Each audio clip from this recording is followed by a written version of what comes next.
What's going on, everybody? Rob Anderson, Clean Power Wash, Salisbury, Maryland. It's an emergency. Actually, I was pretty bad acting.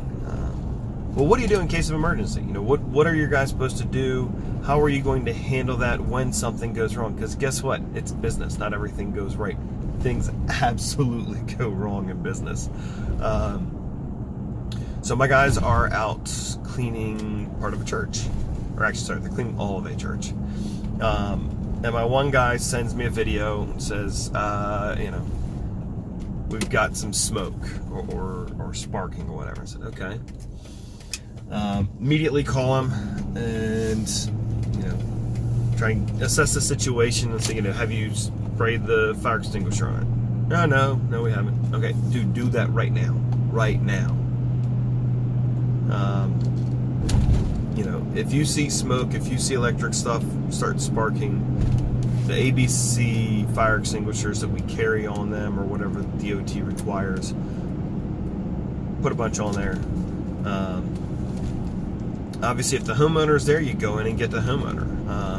The other time that we had an issue where, quite frankly, stuff caught on fire, ended up being that there were multiple 2-inch gaps in the actual service wire shielding that goes around or insulation, and the wire itself was corroded. It was just, if anybody had gone up and touched it, it would have probably killed them. Similar situation, as soon as soap was sprayed in that area, it actually, the water goes away, and then the soaps and the sodium hypochlorite is actually combustible, or flammable, not combustible.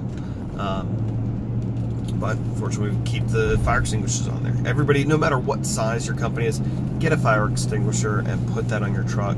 Really, you should have 2, just so they're general safety.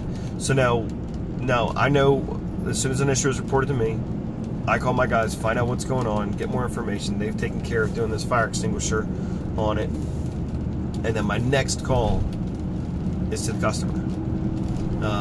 Since this one's a church, went ahead and just called the guy who's been our point of contact and said, hey, I don't know who handles your electric or your HVAC. Here's right where it's going. I'm going to head over there right now. Go over there, see it myself. Have my guys taking pictures. You need to start documenting the second that anything goes wrong. You should be documenting before then, but definitely as soon as something like that goes on, like, hey, what did we do? What happened? Is everybody okay?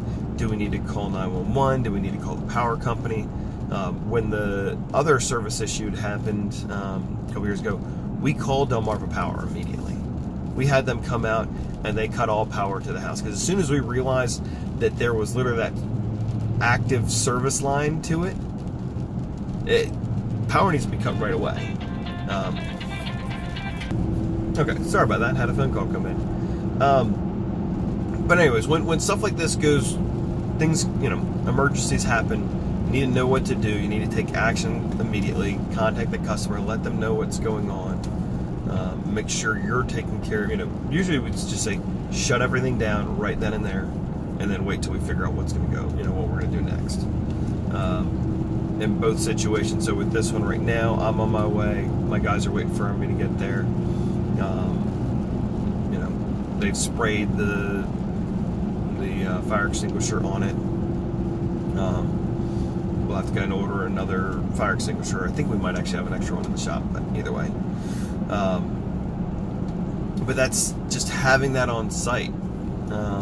If they didn't have fire extinguisher, and somebody may disagree with me, but a wet rag, just to cover it up. Deny it oxygen. Obviously, with it being electric, it's a little bit different, but still, again, calling 911 if needed. So do not wait. Don't hesitate on this kind of stuff. Take action right away. Get the customer involved. And then as far as liability is concerned on these things, the way that you handle this is going to help your situation. We're not using high pressure on power lines or anything like that. We're soft washing. Both situations, it happened, we noticed it when we were soaping it. So we're uncovering an existing issue, and that needs to be the very clear part to it. If this customer wants to blame you for the reason why their house started sparking, explain to them that this customer, I know obviously we were spraying soap on it when that started to happen. Our soap is not going to start a fire. It's not going to make something smoke. The wiring issue that you've got going on here is why why it started to spark after it was soaked. It was not something that we caused. I'm just glad that we were able to figure it out and find out nobody got hurt. That's usually going to take care of it. If they really want to fight it, this is where you would go back to, again, all your pictures of what was damaged, the proof of what you did. You're going to write that process. That's why companies do an incident report. So, anyways, I hope that helps, guys. Have a great day.